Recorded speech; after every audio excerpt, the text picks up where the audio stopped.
ایسا کام کرنے والے تے کی بن دی ہے؟ او جی آخو گل میں پہ کرنا ڈردے تسی ہو پہ خدا دے بندے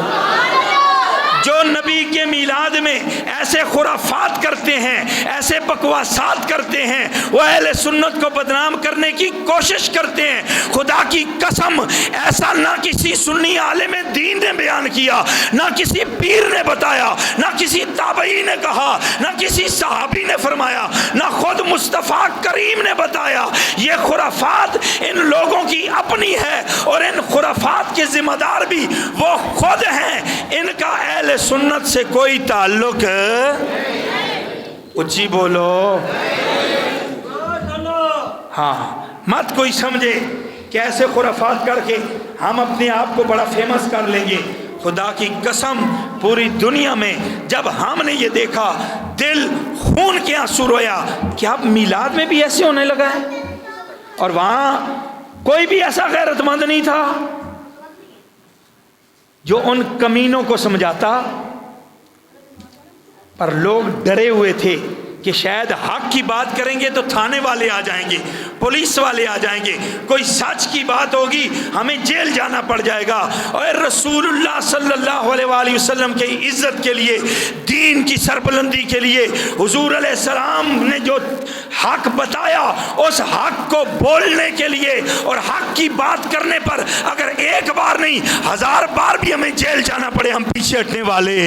نہیں۔ ہم تو جانے دے کہ حق کی بات کرنے والے ہیں، ہم قربانیاں دے کے حق کی بات کرنے والے ہیں، ہم اس بابے کے ماننے والے ہیں جو خود تو ٹانگوں سے معذور تھا، خود کھڑا نہیں ہو سکتا تھا، لیکن حضور کی عزت کے لیے پوری دنیا کو کھڑا کر گیا ہے۔ اللہ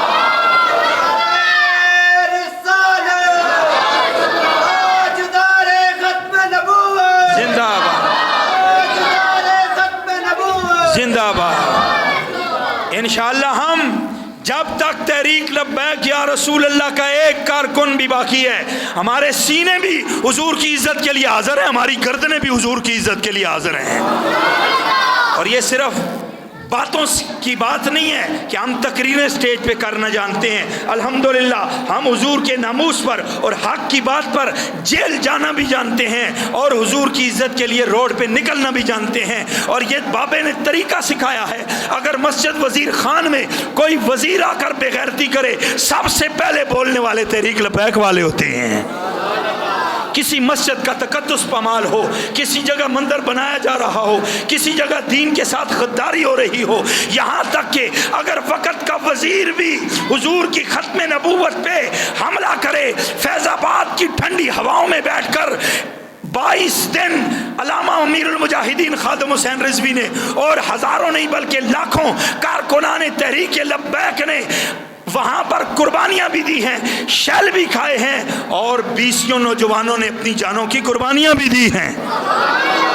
اور آخر کار تحریک لبیک کا وہ مطالبہ مانا گیا اور وقت کے وزیر کو بھی برطرف کیا گیا۔ پھر جب فرانس کے سفیر کا معاملہ بنا، بابا جی پھر نکلے، پھر فیض آباد گئے، حکومت کے معاہدے کے تحت پھر واپس آئے۔ جب حکومت نے اپنا معاہدہ پورا نہیں کیا، بابا جی اپنے مزار میں بھی چلے گئے، لیکن ان کے جو بنائے ہوئے کارکن اور ان کے جیالے اور ان کے فرزند ہیں جن کو انہوں نے حضور کی محبت کا سبق سکھایا ہے، وہ بابے کے نہ ہوتے ہوئے بھی فیض آباد کی طرف چل پڑے، اپنے سینوں پہ گولیاں کھا لی، اپنے سر میں گولیاں کھا لی، شہادتیں حاصل کر لی۔ ہمارے مولن وال کی سرزمین کو بھی یہ شرف حاصل ہو گیا، ایک نوجوان مولن وال سے بھی اپنے سینے پہ گولی کھا کے شہادت کا درجہ لے کے آیا۔ اس نے کہا آقا ہم امیر المجاہدین کا پڑھایا ہوا سبق بھولے نہیں ہیں، ہم احمد رضا کا دیا ہوا سبق بھولے نہیں ہیں، ہم سید کفایت اللہ کافی کا